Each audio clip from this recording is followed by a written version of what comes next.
Good evening, everybody. Thank you all very much for coming. I think I know just about everybody, but it's Susan, is that right? You've never really been to a full one of these before. Is there anybody else who's never been to one of these before? You've never been, okay. And can I ask? That's okay. And you came back, so could be you didn't understand a word, so you're going to try again this time. Can I ask, have you ever meditated before? First timers. Fantastic. Excellent. You're in the right place. You do it. Okay. And have you ever meditated before, Susan? Not here. Okay. That's okay. I just wanted to gauge where everybody is.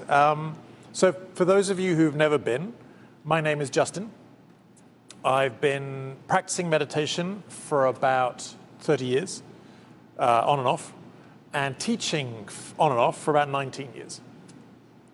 That doesn't make me an expert. I'm not a guru. I'm not a spiritual teacher. I'm just somebody who does it a lot. I get a lot out of it. I've studied it a lot. And I get a lot out of sharing what I've learned, the mistakes I've made. And so that's what tonight is. So if you do have any questions at any point, please do stop me and ask. This is week 3 of 5. So this is the third evening of 5, specifically on the subject of compassion, which is a sort of subset, small subset of the much, much larger world of meditation. And we're just looking over these 5 classes just at this small subset of meditation. It doesn't matter that you didn't come to the previous classes. This is when it gets good. So, since I always like to start this way anyway, but particularly because we have some people who've never meditated before, I'd just like to remind everybody this is a very simple practice. Sometimes meditation gets pitched as being this incredibly complicated thing or difficult thing, that somehow we have to have superhuman mind powers that can still our mind in order to be able to meditate. And I want to dispel any of those notions. That meditation has quirks, it's complicated, there's a lot to this subject. However, at its core, it's extremely simple. So, since we have a first timer, can I just ask everybody to take a nice deep breath in?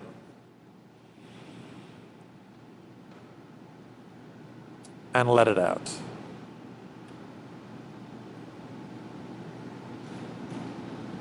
And there you go. So that is not quite a meditation. However, if you can do that, you can meditate. It is that simple. The only difference, the only way to turn that in, the only thing you have to do to turn that into a meditation is you simply have to pay attention to the breath. That's it. So, once again, I'm going to invite everybody to take a deep breath, but this time, really pay attention to the air as it comes in and as it goes out. So just notice the sensation of the air as it comes in, and then notice the sensation of the air as it goes out. So take another deep breath in, paying attention, and then let it out, just paying attention to the air as it goes out.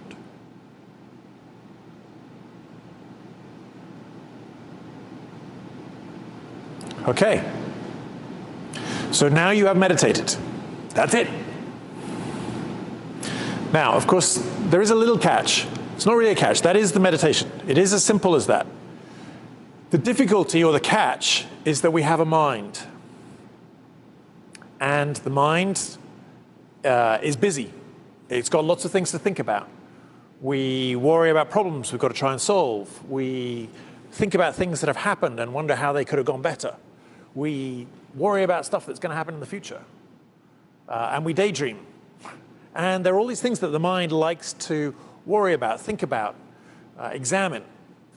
And so it actually turns out it's very difficult to just sit and pay attention to your breathing. But at its essence, the meditation is as simple as trying to hold your attention on your breathing. Now, there's nothing specifically about your breathing that's special. It's just that what we're really trying to do is put our attention in the present moment. We're putting our attention outside of ourselves in a way in the present moment, instead of having our attention behind our eyes, thinking, worrying, pontificating, all that stuff. So we're putting our attention in the present moment. And our breathing happens to be quite useful because it's always happening. So since your breathing is happening right now, if we focus on our breathing, we are putting our attention in the present moment. Breathing's not the only thing you could use, but breathing is classic. It's the classic point of focus. It's where we try and hold our attention in this style of meditation. So what's going to happen is we're going to start, and I'll gently guide you through it, and then I'm going to ask you to try and hold your attention on your breathing. And you'll be able to, for a few breaths, maybe 2 or 3, maybe 4 or 5, if you're really calm. But particularly at the beginning of an evening, it's quite hard to hold it for any period of time. And what will happen is a thought will pop into your head. It might be about, where I get my hair cut, or where is the accent from, or it could be about something that happened earlier today, something you're going to do later, whatever. Thoughts just pop into your head. And then you'll probably follow that thought for a while. It's a bit like getting on a train. The thought pops into your head, and you start thinking about it.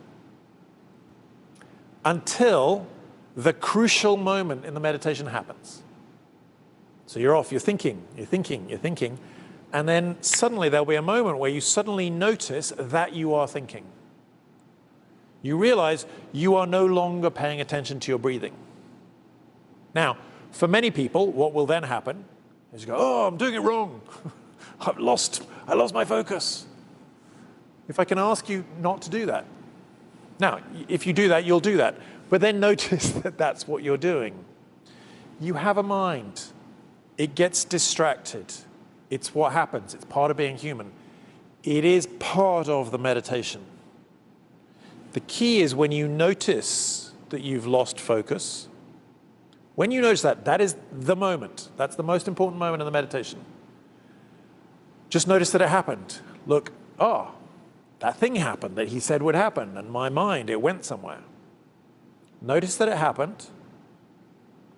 See if you can let go of the thought, just because for these 10 minutes we're going to try and meditate.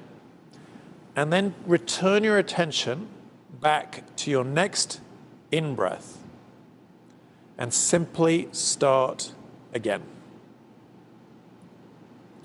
Now that may happen 30 times in a 10-minute meditation. And that's fine. Or you may have a thought for 9.5 minutes and not notice. And that's fine too. Whatever happens is whatever happens. And you're not to blame for it. It doesn't mean you're a bad meditator. It just means you have a mind. But in the exercise, we're going to try and we're going to put our attention on the breathing. We all will get distracted. Everybody in here will get distracted. At some point, hopefully you'll notice there'll be a sound, somebody will cough, I'll say something or whatever, and you'll suddenly notice you're off in another world. And then you just start again. And you just keep doing that over and over. And it is that simple. Any questions? Speak now. I don't want you for 10 minutes going, oh, I think I'm doing it wrong.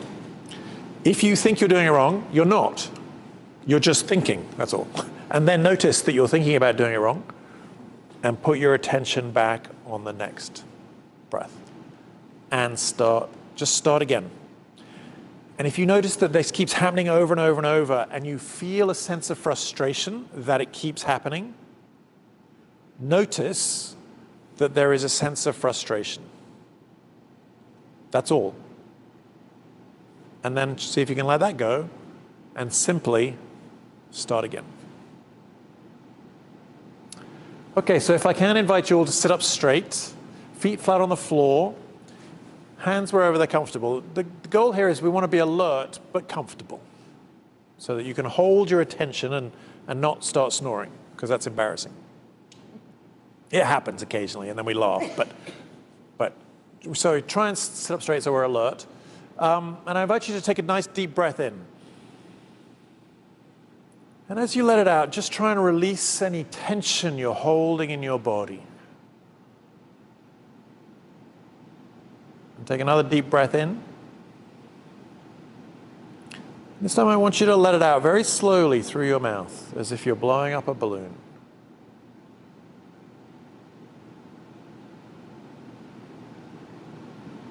And once again, a nice deep breath in. And then let it out through your mouth, nice and slowly.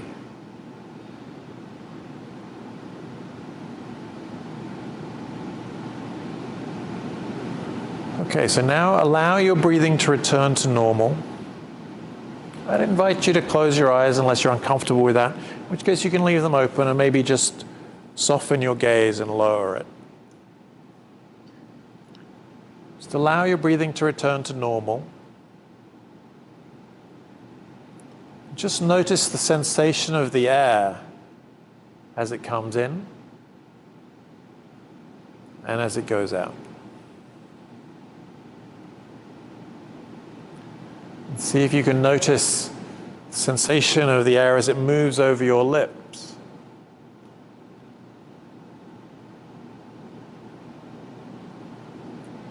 Maybe notice how far into your throat and into your lungs you can feel the sensation of the air.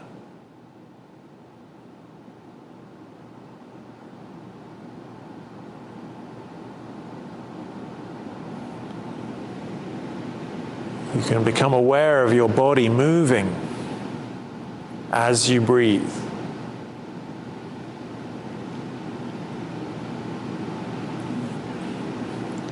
You can put your attention on any aspect of the breath as it's happening.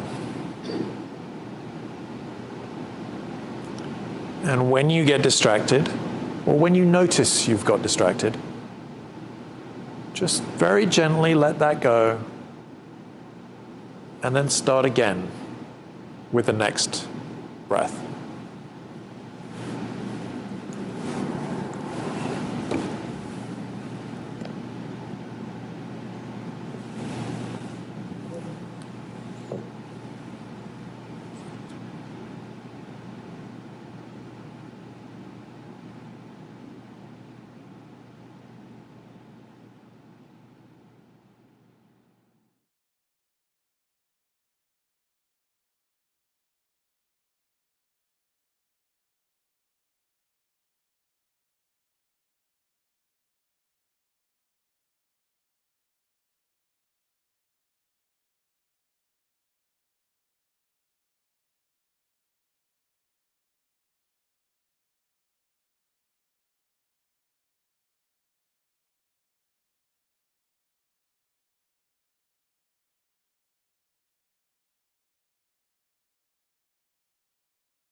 So we're about 3 minutes in.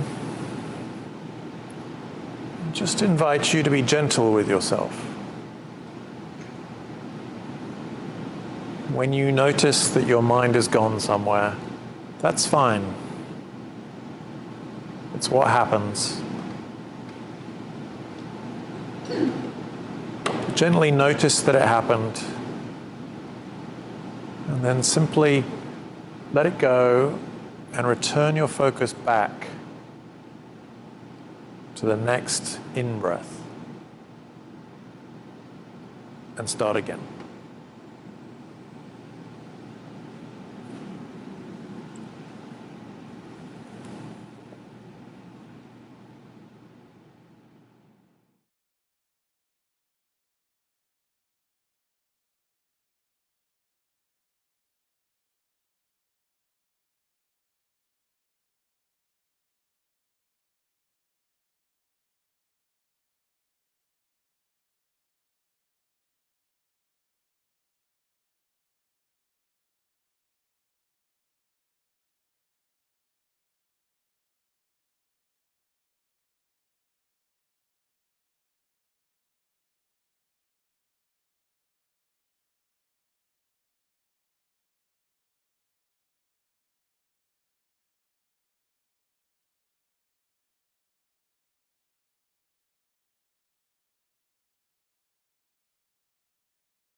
There are about 3 minutes left. I just encourage you to keep persevering. No matter how many times you get distracted or how hard it feels to hold your attention on the breathing, just see if you can keep going. Keep starting again, over and over, each time.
I invite you to take a deep breath in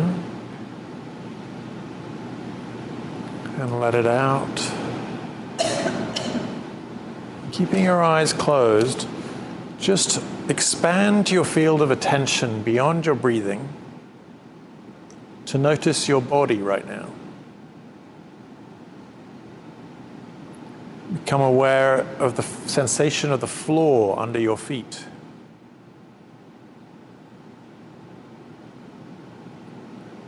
Notice that you can be aware of exactly where your body is touching the chair and where it's not.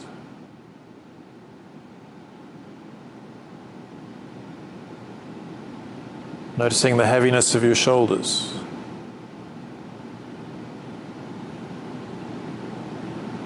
Just noticing how you feel right now, without judging it, trying to change it. Just noticing what's true. You might be feeling calm. You might be feeling sleepy. There may be some anxiety or frustration. Whatever you're feeling right now, see if you can just notice what's true without having a conversation about it. Just notice what that feeling is.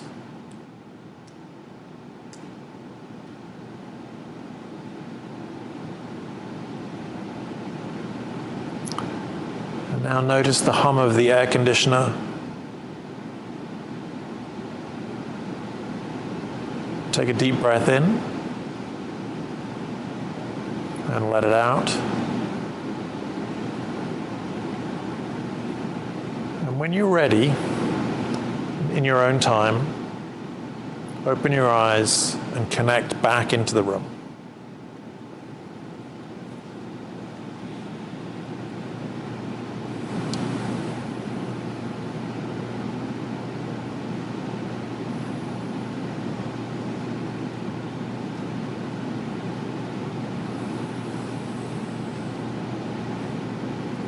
So, congratulations to those of you who've never done it before. Now you have. That's it.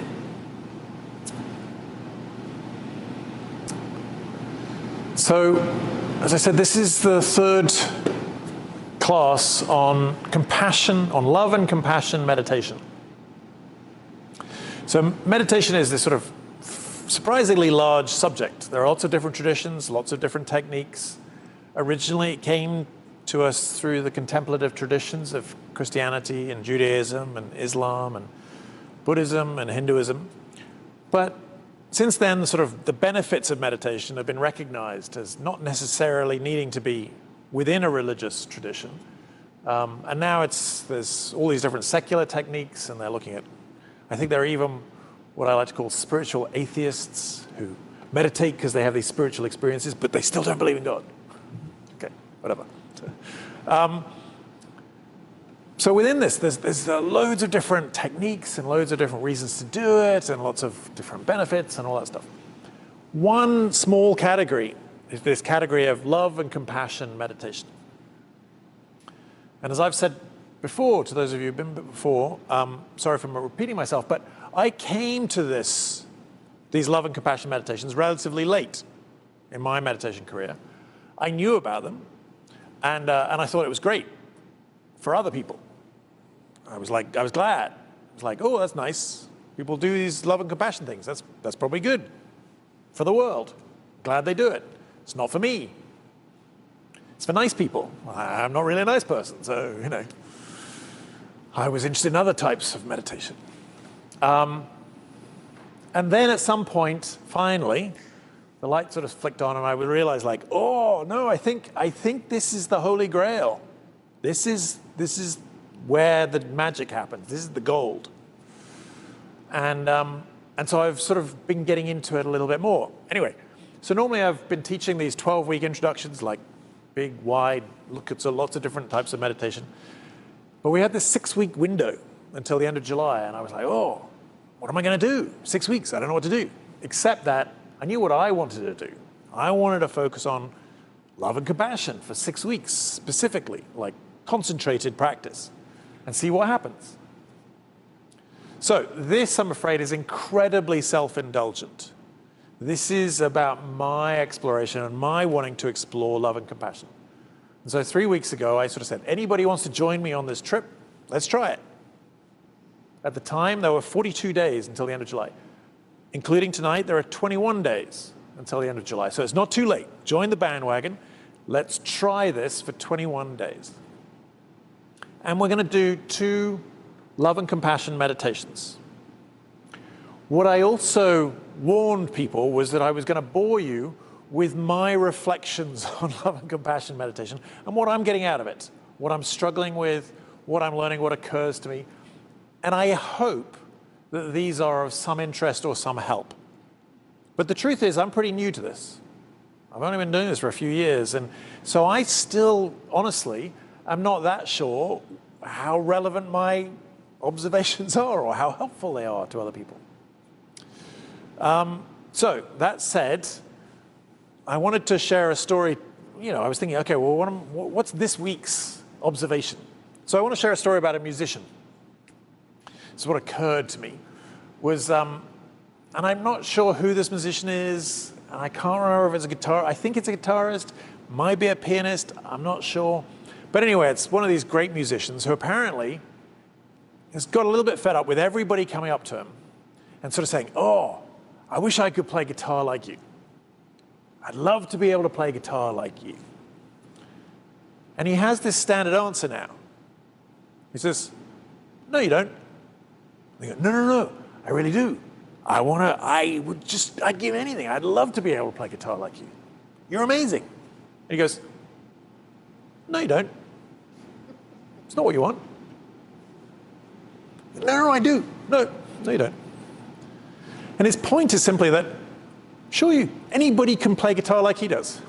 Honestly, anybody can play guitar like he does. You just have to practice 4 or 5 hours a day for about 20, 30 years.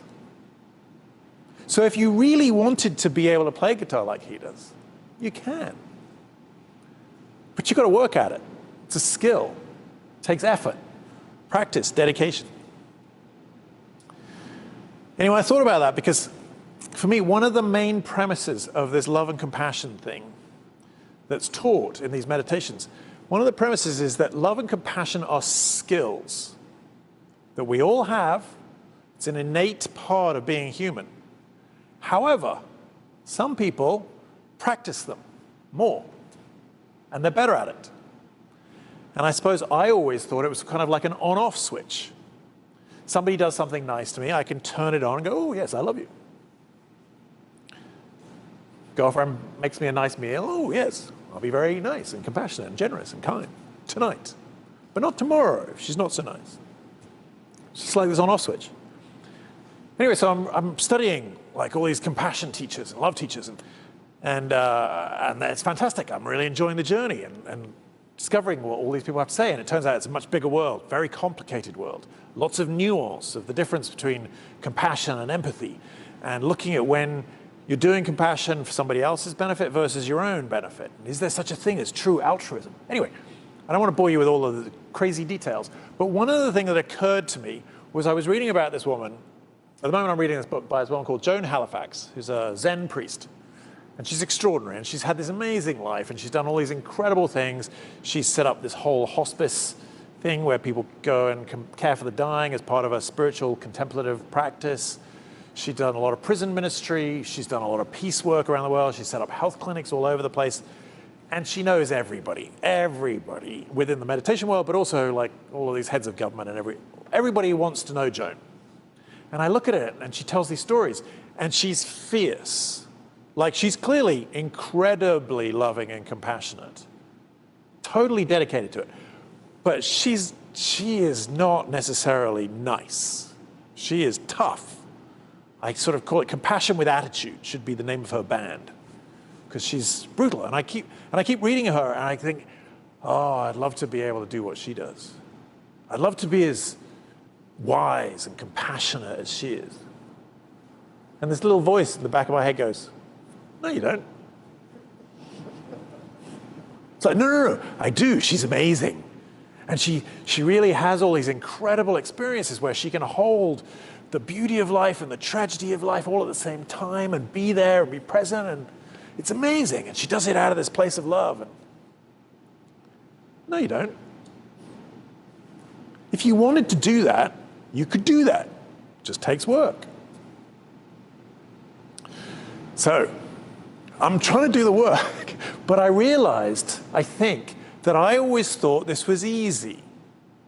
Like this love and compassion thing. Just turn it on. I can be loving, I can be compassionate whenever I want. But it's a bit like thinking, you can go and play like brilliant saxophone whenever you feel like it. You just pick it up and you just start playing. Took a lesson once. Turns out it's not like that. It takes work. And of course, every single tradition on the planet, every major religious tradition, every spiritual tradition, every wise person who's ever lived, they all say, every single person, very consistent, like the great goal of life, our true north, what we should all be trying to do, is to love. Now, if it was that easy, I'm not sure it would be this ideal. Like, it'd be just like, oh yeah, just breathe. You just keep breathing. But no, it turns out it's not simple. It takes work. At least, that's the unfortunate truth that I seem to be struggling with at the moment. So, anyway, I share that with you. There's this game. I call it a game. There are all these different games we can play in life. We can try and be famous, or we can be rich, or we can be popular, or we can be loved. Get better at golf, get good at guitar, or whatever, right? There are all these different things, different games we could play. And then there's the game of love and compassion. Which one do we want to be good at? Anyway, that's what I keep asking myself. I was like, do you really want to do this? Because it's work. Anyway, but it turns out the work's quite fun. Feels good. It's about love and compassion. It feels good.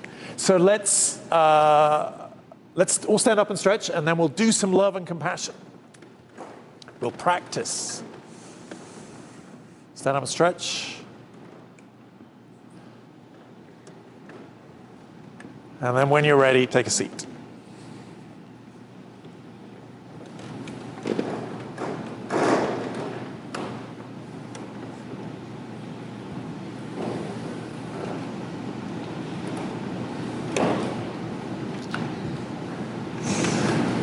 Now, the most important thing in this love and compassion is to be nice to yourself. We start with ourselves, and then we go from there. So, more than in any other meditation, I want you to be comfortable. I still don't want you to be so comfortable you fall asleep. I mean, if you fall asleep, and that's okay.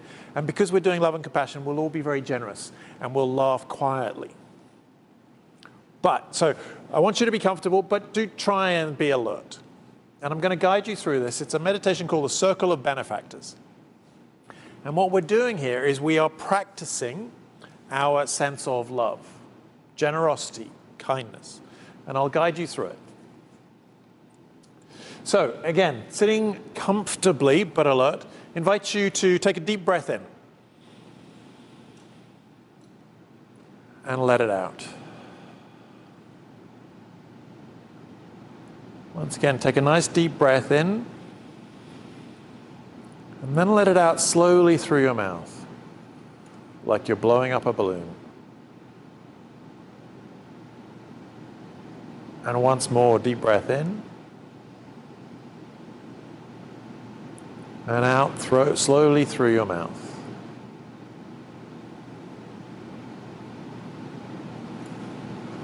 Now allow your breathing to return to normal.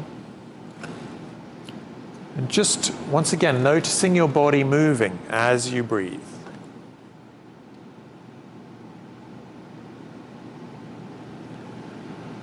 So for the first step of this exercise, what I'd like you to do is to bring to mind the place where you feel most comfortable in the world. That might be at home in your living room. It might be in the garden. It could be walking in the forest. It might be by the ocean. But somewhere for you that is a place you feel safe, calm, and happy.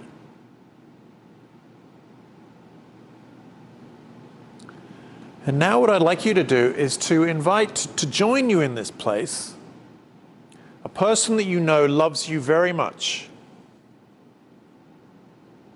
Who is the person you feel most comfortable with in the world?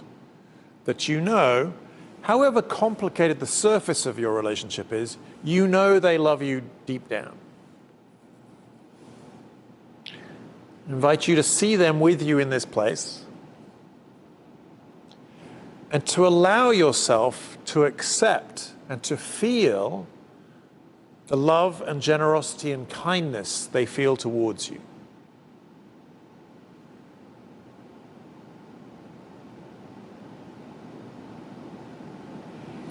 And sometimes we don't always allow ourselves to feel that. But just picture this person, see them in their eyes, see their smile, and allow yourself to feel how they feel about you.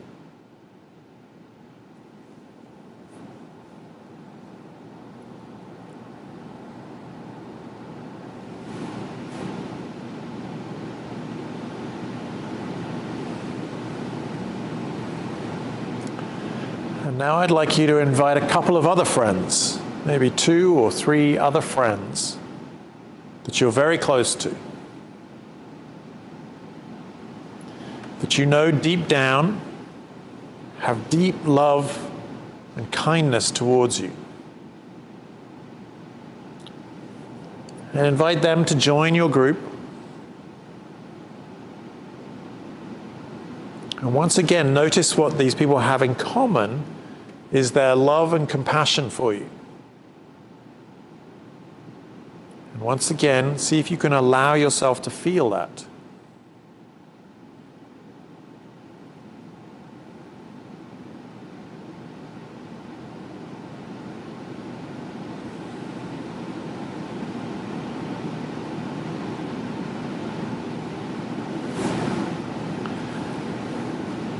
Now I'd like you to cast your mind back in time to think about some very close friends you had when you were a child. Or maybe from middle school, or as a young adult. Who are your best friends? And you may have fallen out of touch, or you may have fallen out of friendship, but remember them as they were then. And invite them to join your group.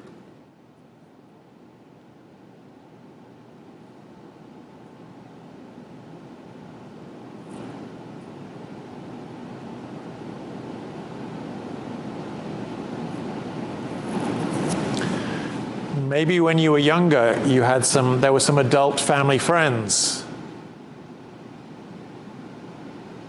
or some relatives who noticed you, who believed in you, who cared about you.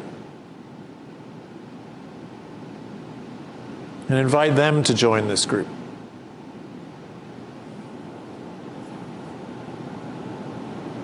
You can see them meeting the other people in the group.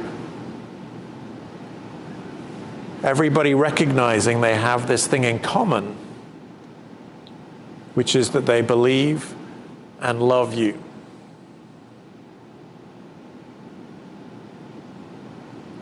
See if you can allow all of that love in.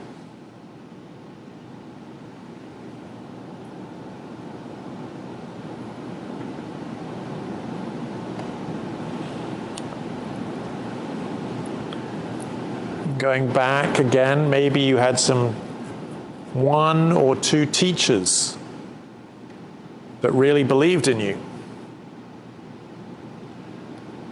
who recognized your potential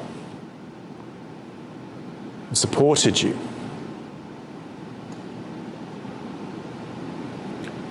Maybe you had a mentor, or in your career, a really good boss.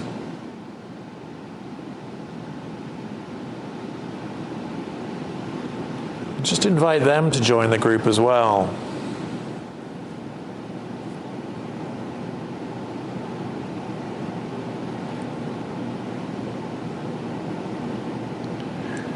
And allow yourself to feel the energy of love, kindness, and generosity these people have for you,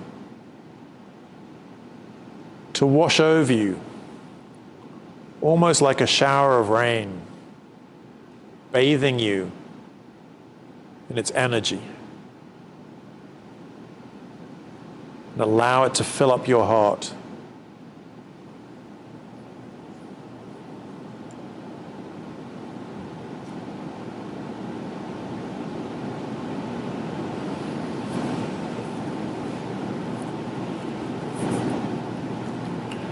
And if you'd like to, I'd also invite you to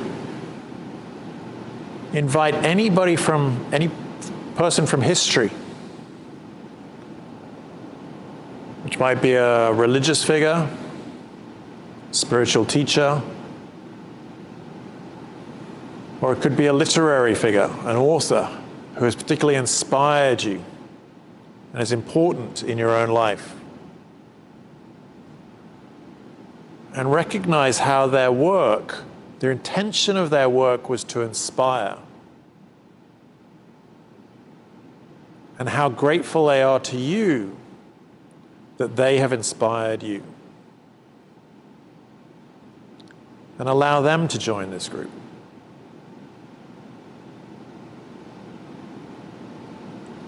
And look around your circle of friends, supporters, and allow yourself to see their smiles, to see their eyes, to feel this kindness and support.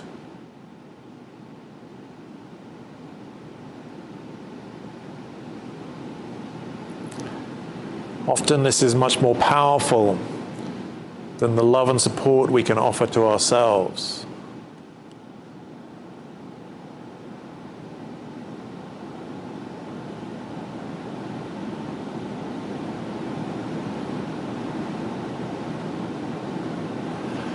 Sometimes we feel as though the reason they have this love is because they don't know the real us.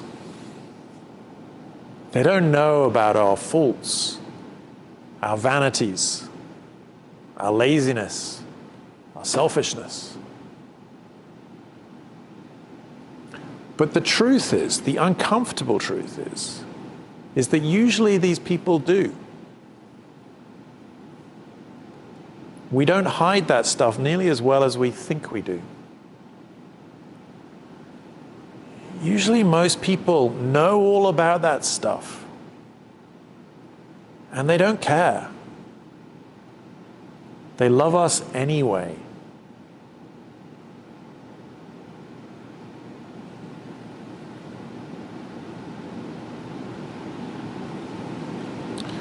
So allow ourselves to bathe in this unconditional love, to feel it, to let it fill us up, and to let it inspire us when we don't always believe in ourselves, to maybe remember this moment. But there are lots of people who do.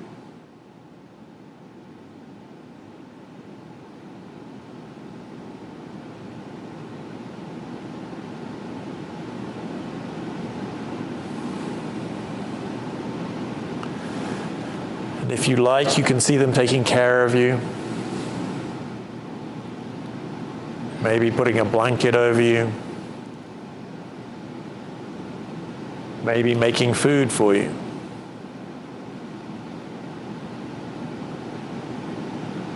And allow yourself to feel this love and generosity and kindness.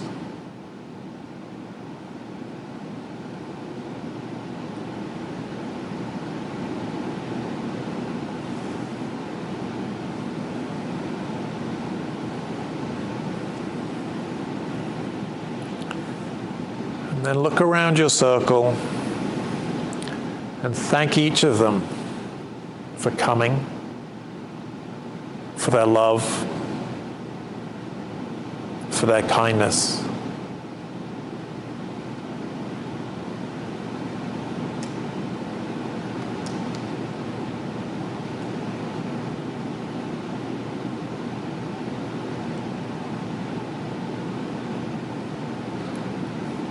And in your own time, and when you're ready, take a nice deep breath in.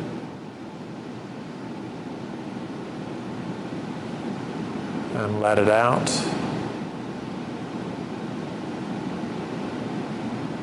Become aware once again of your body, of your feet on the floor, the weight of your body in the seat. Notice the sound of the air conditioning.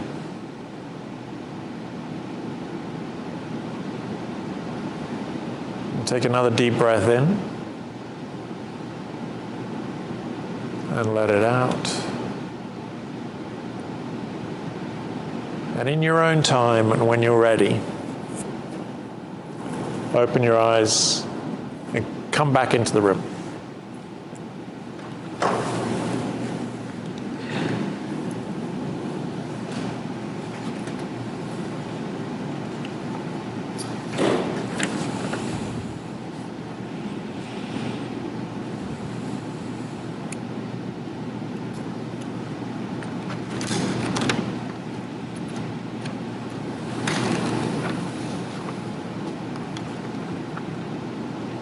So there's love and compassion stuff. It's work. But it's quite nice work. At least mostly, anyway. Some of it's hard, though. Some of it's hard. I have a confession. I basically hate poetry. And I know that's a terrible thing to say, but I just had an English teacher who would give us these poems, and I never understood them, and then everybody else would understand them, and I just felt stupid. So then I was like, okay, poetry and me doesn't go together. And I say that because I'm going to read you a poem. So if you hate poetry, I'm with you. I understand. I never understand them. But it's okay. If you understand this one, great. You probably understand it better than I do. But if you don't, I'm going to explain it. So it's all right.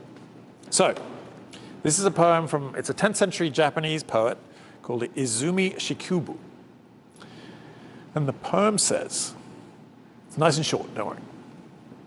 Although the wind blows terribly here, the moonlight also leaks between the roof planks of this ruined home.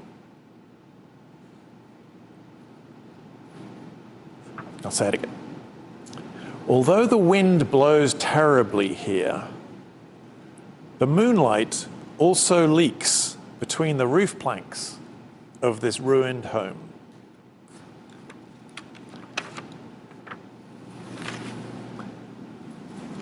So I read that in a book recently this is Joan Halifax's most recent book. It's called Standing on the Edge, and she has this poem. And I was like, oh, it's another one of these poems. I don't get it. He's living in this crappy house and the moonlight, get a roofer. But actually, it's something that it did actually resonate with me because it's something I've been thinking quite a lot about. As I've been exploring this love and compassion thing, it's challenging for me because, love sounds great, right? That's what all the love songs are about. It's like, it's a great thing, it's a nice thing. And slightly what the poem is sort of saying is that, although it's terribly windy and presumably rainy because he doesn't have a good roof on the ruined home, he can also see the moonlight. And one of the things I'm certainly struggling with in this, as I explore this love and compassion practice in a bit more detail, is I'm starting to realize it's hard. There's a reason it's been held up as this ideal. And it's not just because it's a nice thing to do. It requires courage. And it's difficult. And part of it is that it's very easy to cut ourselves off from the suffering in the world. Suffering is painful. And we all have empathy. We all have this ability. If we see somebody suffering, we feel that suffering. And that's not nice. We're not built to suffer. We're not built for pain. We don't like it. We try and avoid suffering, and we try and avoid pain. And there are all these situations in which I struggle as, and this is probably just more of a reflection on me, but when I see somebody who's homeless, I don't know what to do. It causes me pain to see this person suffering, and then I get angry with the world that there is homelessness. I get angry with a homeless person for causing me suffering, thinking about their suffering. And I then don't know what to do. You can give them money. But it doesn't solve the homeless problem. The person will still be homeless tomorrow. And even if I made this person not homeless and let them move in with me, it still doesn't solve the homeless problem. There are still going to be people suffering in the world. Now, I could engage with that. I could just suffer. I could be open to the suffering in the world, or my favorite approach, block it out. Just like, that's an insurmountable problem. Okay, we compartmentalize that. Don't deal with that. Don't engage. Maybe I can help. I'll send some money to a charity. I'll help. I'll raise some money for a charity. Later this year, if you're on my email list, I am genuinely going to ask you for some money for a homeless charity. That's also true. But one of the things that these compassion and love teachers talk about in these meditations that they teach is that this desire to help comes from a place of superiority. It's like, oh, I'm fine. Let me help you. I can help. The desire to fix comes from an attitude of, oh, it's broken. I can fix it. I don't like broken things. I'll fix it. Let me fix homelessness. Then it won't be there and I don't have to suffer. Or what they recommend is that you come at this place from a place of service. How can I serve? Because that comes from a place of equality, common humanity. This person in front of you is suffering, whether it's a friend who's getting divorced, somebody who's dying of cancer, somebody who's homeless, whatever it is. There is injustice in the world. There's the refugee crisis. There are these enormous problems that we cannot fix. And if we engage with it, what we realize is their common humanity, we're suffering, they're suffering, we're all suffering. That is the truth of life. On the one hand, life is a miracle. It's an absolute blooming miracle that we're alive. It's incredible. These bodies we have, amazing, incredible, millions of years in the making, unbelievable. Stunning beauty. There's music, art, nature, love, all these incredible things. Beautiful. And on the other hand, life is a tragedy. There is enormous, insurmountable suffering in the world. We will all die. Everybody we love will die. Both of these things are true. And the point of the poem, according to Joan Halifax, is that if we want to be able to see the moonlight, we want to be able to see the beauty, we want to be able to experience the gold that is love and compassion, we have to let the wind and the rain in. We have to make ourselves open to the suffering in the world. There's another Zen teacher called Thich Nhat Hanh. He was a peace activist during the Vietnam War, and he suffered tremendously. He was a Nobel Peace Laureate. And he's often asked about, like, how do you not have anger about what happened to you and your countrymen? And he always has the same phrase, and it's the title of one of his books.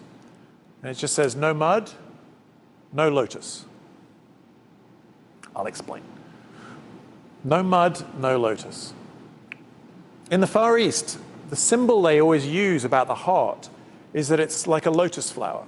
Now, a lotus flower is a little bit different, but it's very similar to a water lily, the flower of a water lily. Slightly different, but essentially the same. They grow in water, and they open during the day when there is light and heat. And then at night, they close again. And in the Far East, they always refer to the lotus as being like the heart. And the goal is, how do you get light and heat to open your heart like a lotus? Or is it going to stay closed? And so they have this sort of whole thing about this picture of being like a lotus. The thing about the lotus flower, just like a water lily, is it grows in the most disgusting muck possible. It's all those decomposed leaves at the bottom. It's that stuff that if you go swimming in a lake, you really don't want to put your feet down because it's the most horrible stuff. But that's where the lotus lives. It's from the muck that the flower comes. And his point is, this love and compassion thing, it's optional. You don't have to do it. You can cut yourself off from the world and be comfortable. It's fine. I've made that choice a lot. I'm sure we all do, in little ways. There's only so much we can engage with. And there's lots of warnings in the literature about don't overdo it, there's no such point in getting overwhelmed, and there's empathic distress and all this stuff. But nevertheless, if you want to have some of the gold, if you want to see some of the moonlight, you have to let in some of the suffering. I'm not saying I like it, but that's what I'm struggling with at the moment. When I read that poem, I was like, ah. But I do like this idea of the difference between helping, fixing, and service. Like just noticing, how do we approach the other person? Is it from a place of superiority? Oh, let me help you. I can help you. My life's fine. Didn't you see my Instagram post? My life is great. I can help you have a great life. There's fixing, which is like, oh, I don't like the mess. Let me fix it. Then there's no mess. Or there is service. How can I be of service? I am the same as you. I suffer. You suffer. How can I help? How can I be of service? Not how can I help?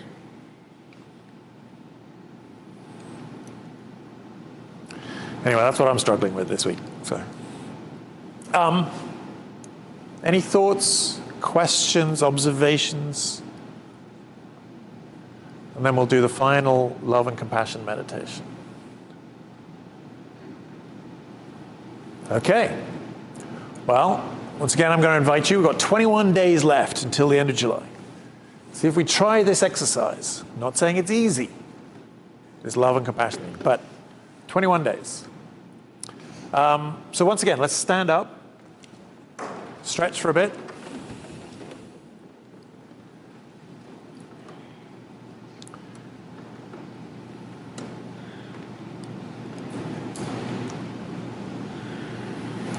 And when you're ready, grab a seat.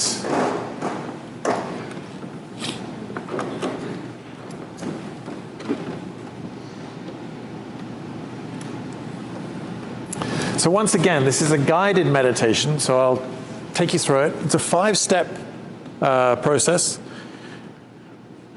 And in it, I'm just going to ask you to bring various people to mind, and then we'll be repeating various phrases in our mind. You'll just be repeating them to yourself. And I'll take you through it enough time so that you'll be able to remember them and know what they are. If you've never done anything like this before, I just invite you to give it your best shot.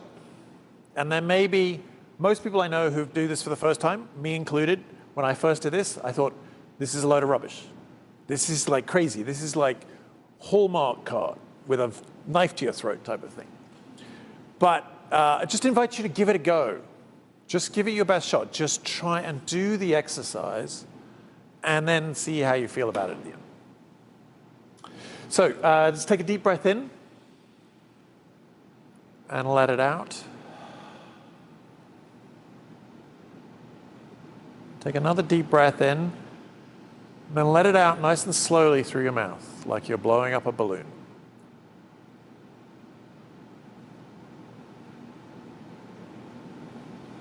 And now allow your breathing to return to normal.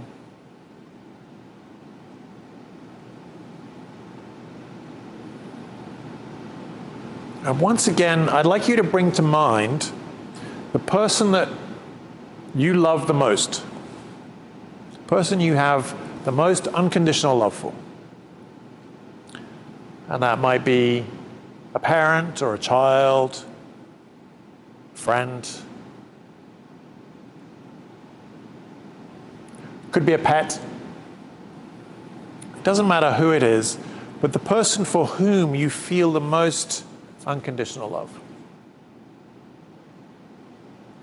Bring them to mind and feel yourself genuinely sending them everything you've got in terms of love, kindness, generosity.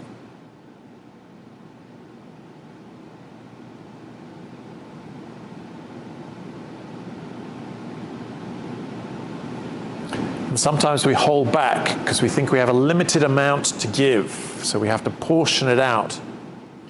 But it's not true. We can give it all away, and we still have it all left to give.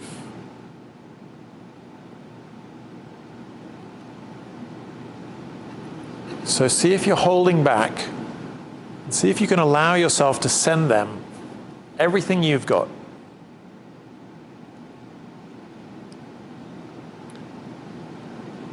And see if you can just say these following 4 phrases to them over and over. Just focus on each sentence as you say it. May you be free from danger. May you be free from mental suffering. May you be free from physical suffering. May you live with ease.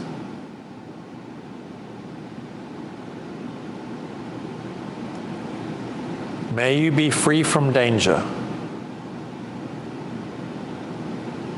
May you be free from mental suffering. May you be free from physical suffering. May you live with ease. And see if you can just say those phrases or something similar over and over towards this person. May you be free from danger. May you be free from mental suffering. May you be free from physical suffering. May you live with ease.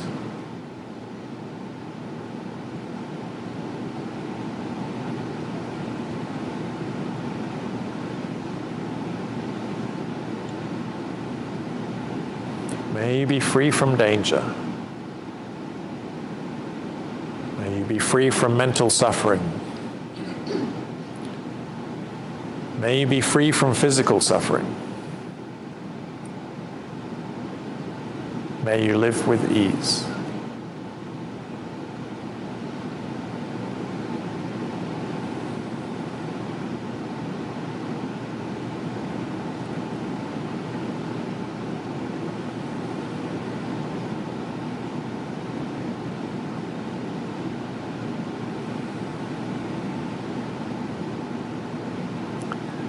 Just see if you're holding back anything and see if you can send them a little bit more.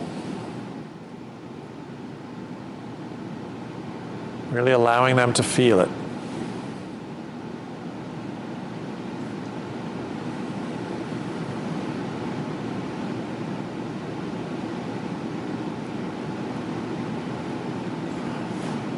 Okay, so for the second part of the exercise, I'm going to ask you to see if you can take that same level of love and kindness and send it to yourself.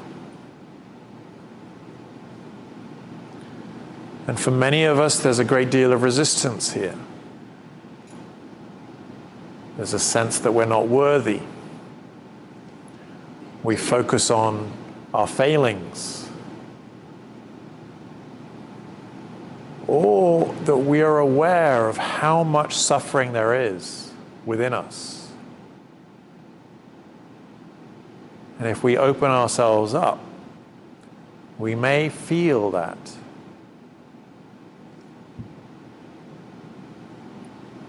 But for the purposes of this exercise, just see if you can. See if you can recognize that you are just as worthy as anybody else. And that possibly part of the path out of your suffering is to open it up and to give yourself this love and compassion.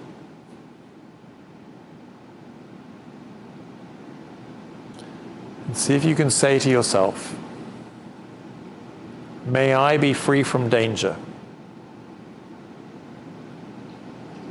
May I be free from mental suffering.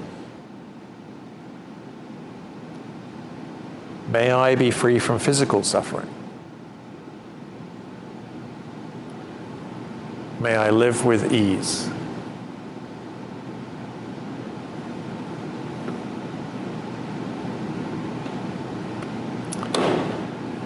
And if you're feeling a lot of resistance, that's fine. Just notice that you are. And see if you can let go of some of that resistance. No one is watching. Nobody knows. See if you can allow yourself to give yourself this love and compassion.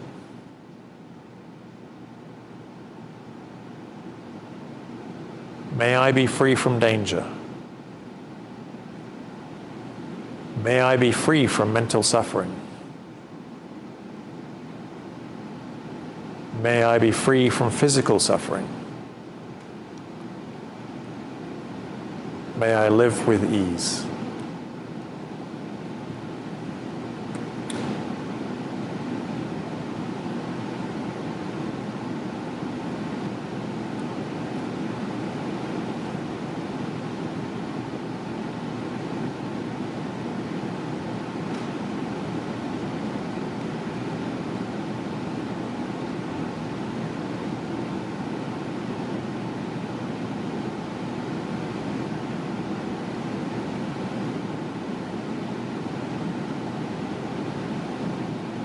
May I be free from danger.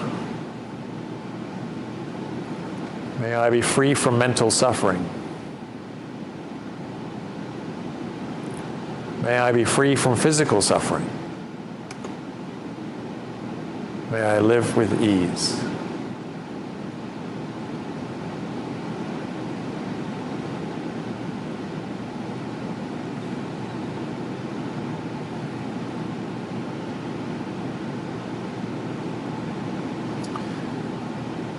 Okay, so for the third part of this exercise, I invite you to think of somebody who's in your life, but you don't know them very well.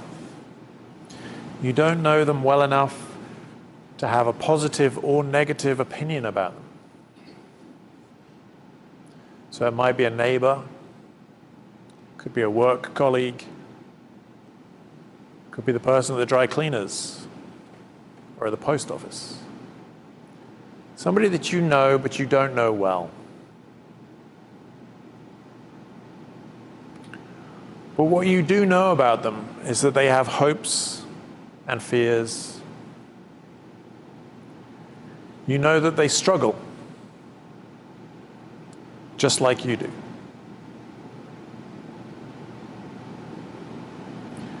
You know that they experience sadness, grief, and loss, just like you do.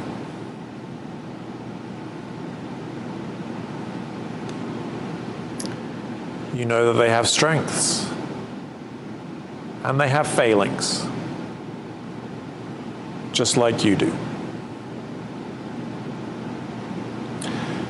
For this exercise, see if you can send them everything you've got, just for the sake of practicing it.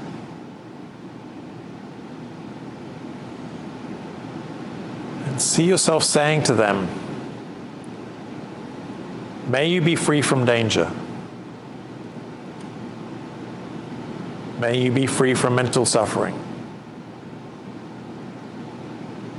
May you be free from physical suffering.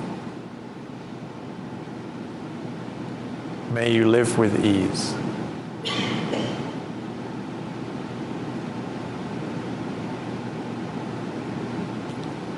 May you be free from danger. May you be free from mental suffering. May you be free from physical suffering. May you live with ease.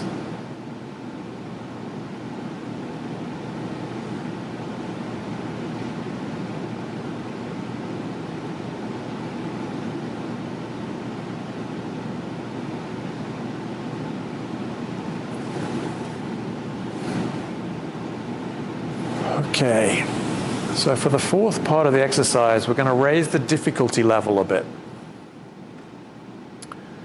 And what I want you to do is to bring to mind somebody in your life that's a little bit difficult. Not somebody you hate, or arch enemy or something like that, but somebody who's irritating or annoying. A good place to find this is often a family member. And this is not to approve of their behavior or to forgive it, but it is to recognize that they are flawed. They have failings. They're wrong about certain things, just like you. They struggle. They experience grief and loss, sadness, just like you.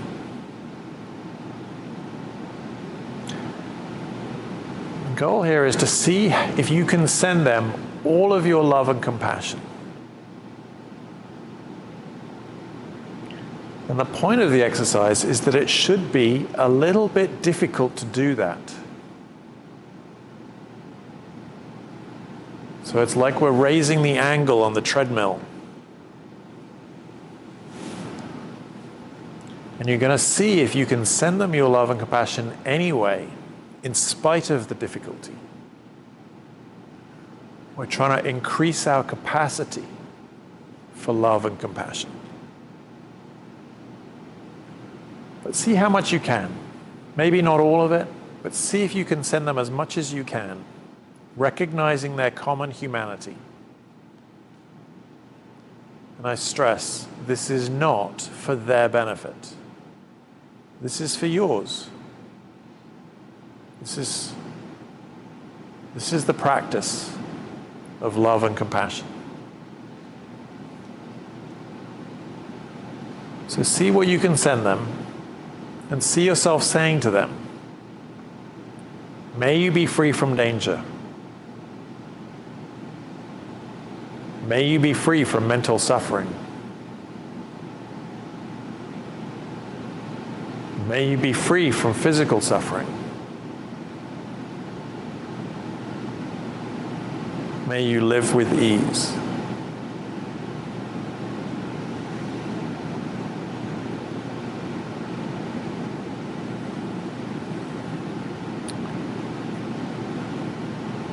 And if there's resistance, that's fine. But see if you can, see how much you can send them anyway in the face of your own resistance. May you be free from danger. May you be free from mental suffering. May you be free from physical suffering. May you live with ease.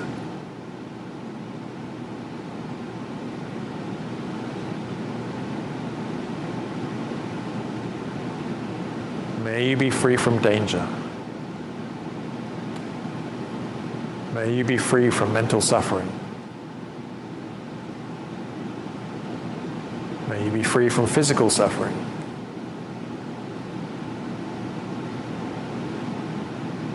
May you live with ease.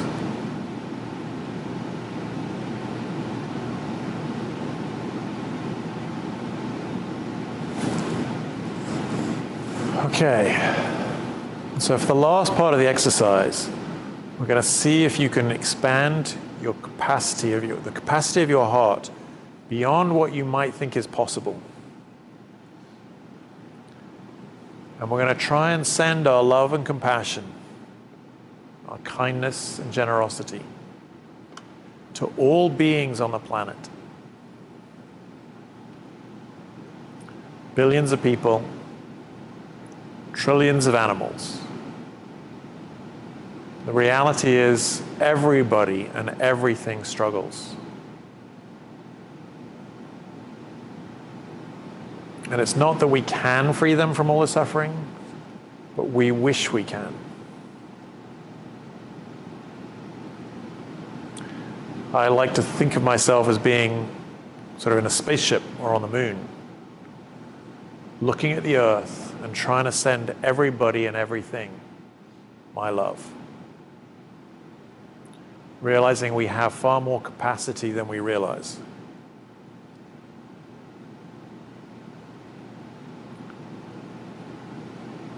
Just see yourself saying, may they be free from danger. May they be free from mental suffering. May they be free from physical suffering. May they live with ease.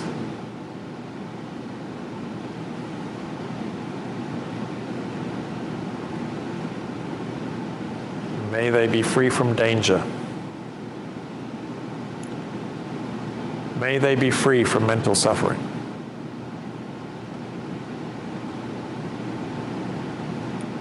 May they be free from physical suffering.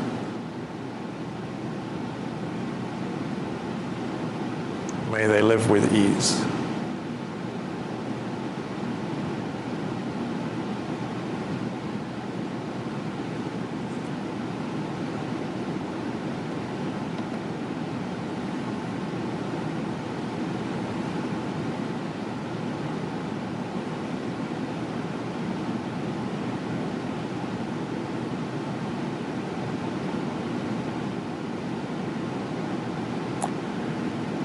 Take a deep breath in and let it out. And just allow yourself slowly to connect back into the room. To notice your feet on the floor. To notice the sensation of the chair. To notice where your hands are touching.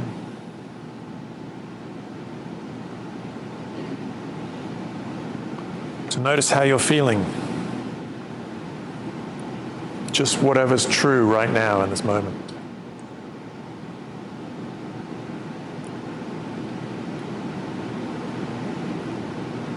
To notice the sound of the air conditioning.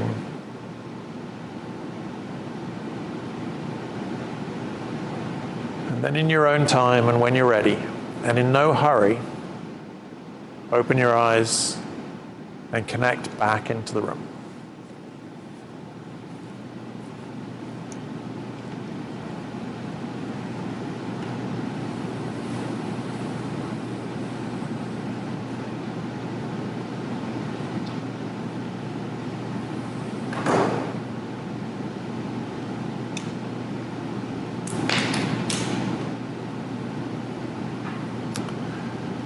So for those of you who've never done it before, congratulations.